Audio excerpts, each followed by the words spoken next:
Janvāris un februāris ir Ogrei nozīmīgi mēneši. Gan kultūras centram ir dzimšanas diena, gan arī pašai pilsētai. Un šogad mēs pilsētai svinēsim 88 gadus, un jāsaka, tas tāds zīmīgs skaitlis ar tādu bezgalības piegaršu. Bet šo ceturtdienu, 18.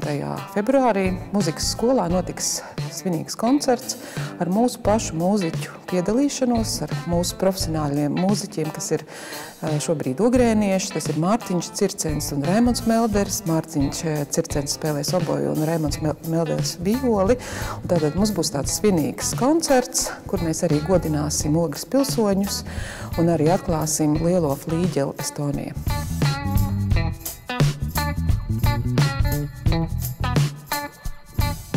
Pēc koncerta mēs plānojam tādu interesantu akciju Gaismas apļu Ogrei, kur būs tāds ļoti interesants vides objekts. Sadarbībā ar mākslas skolu mēs veidojam tādu lielu vides objektu, ko mēs izgaismosim ar svecēm. Tie būs cipari 88 tādā interesantā griezumā.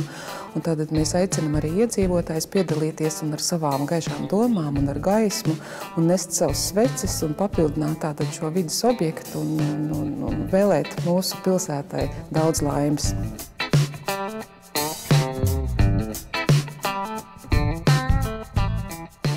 Ogres pilsētā ir tāds jocīgs skaitlis. Ne, jocīgs nevar būt tāds bezgalīgs skaitlis, jo astoņnieks ir bezgalības. Šajā saliek viņa ir bezgalība. Un tas ir tāds, varbūt pārdomu laiks, varbūt vēl kaut kāds tāds turpinājums milzīgs. Un, par cik ir 88, tad ir tāds koncepts kaut ko dāvināt. Dāvināt Ogrei. Viens tas ir šī būs šī instalācija vai šis objekts, gaismas objekts, ko mēs dāvināsim Ogres mākslas skolu. Otrs ir personīgas dāvina šo izstādi, kas ir kā klasika.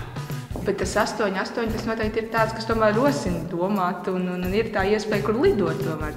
Jā, nē. Es domāju, ka tas nav tāds četrnieki vai vieninieki, tie manā uzterē ir tādi, ka statiski un tu tālāk varbūt astoņnieks, tā ir bezgalība. Tā ir, tur tu vari bezgalīgi strādāt, bezgalīgi domāt, bezgalīgi mīlēt, bezgalīgi visu ko tā kā. Tas ir ļoti labs skaitlis, tas ir arī mans skaitlis.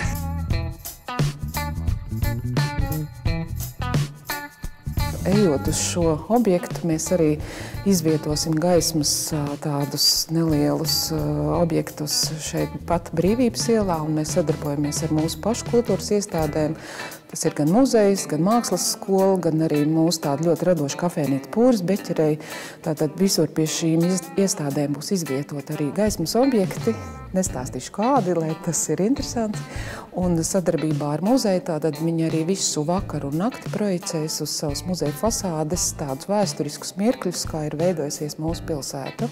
Jā, tas tāds pirmais tādas ieskicējums gatavojoties uz pilsētas svētkiem. Tātad februārī ir mūsu pilsētas dzimšanas diena, bet tā plašāka svētki jau būs vasarā 5. un 6. augustā.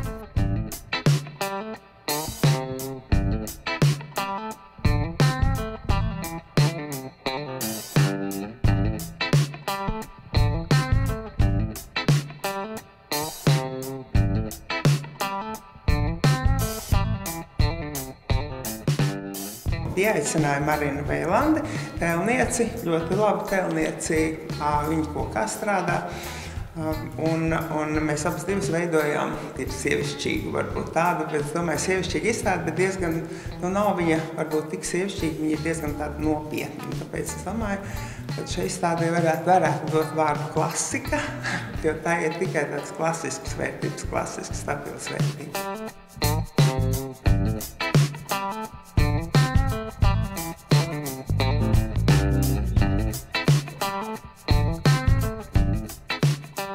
Kāda redzam to Ogri vēl pēc 88 un kas būtu tas novēlējums šajā bezgalības brīdī? Man kā kultūras cilvēkam, protams, es uzskatu, ka Ogrei jābūt kultūras pilsētai. Noteikti tā nevajadzētu būt nekādai rūpnieciskai pilsētai. Es noteikti vēlos, lai šeit tātad brauc un nāk cilvēki, kas ir interesēti mūzikā, mākslā, teātrī, atpūsties. Taisam tādas vērtības, kas cilvēkam nepieciešams pēc ikdienas darba, varbūt vai brīvdienās. Un es novēlu, lai viņa paliek skaista, noteikti skaista, Viņa ir skaista un saglabāt tās vērtības, kas ir. Protams, domāju jaunas un